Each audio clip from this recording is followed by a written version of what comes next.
হাতে যখন সময় একদম কম থাকে তখন এইভাবে বানিয়ে নিই ডিমের ঝোল। প্রথমে একটা কড়াইয়ের মধ্যে সর্ষের তেল গরম হতে দিয়েছি, তার মধ্যে একটা এলাচ দিয়ে দিয়েছি ফাটিয়ে।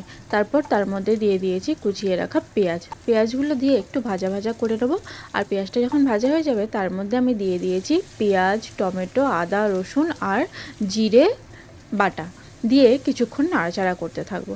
তারপর যখন তেল ছাড়তে শুরু করবে তখন দিয়ে দেবো তার মধ্যে আমি স্বাদ মতো লবণ, আর পরিমাণ মতো হলুদ গুঁড়ো, অল্প একটু কাশ্মীরি লঙ্কার গুঁড়ো দিয়ে আবারও কষিয়ে নেবো। আমি এখানে ঝাল লঙ্কার গুঁড়ো দিইনি, তোমরা চাইলে দিয়ে দিতে পারো। তারপর অল্প অল্প জল দিয়ে 2-3 বার করে কষিয়ে নেবো।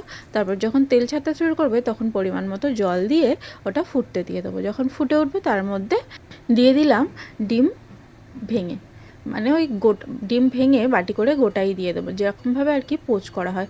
তারপর ঢাকা চাপা দিয়ে দেবো আর 2-3 মিনিট পর ঢাকা খুলে ডিমটাকে আবার উল্টিয়ে দেবো যাতে দুদিকটাই ভালোভাবে সেদ্ধ হয়ে যায়। তারপর কিছুক্ষণ ফুটতে থাকবে, আর যখন মনে হবে যে ঝোলটার পরিমাণটা ঠিক পর্যায়ে এসে গেছে তখন ওপর দিয়ে চাইলে ধনেপাতা কুচি আর না হলে গরম মশলা গুঁড়ো দিয়ে গ্যাস বন্ধ করে দেবো।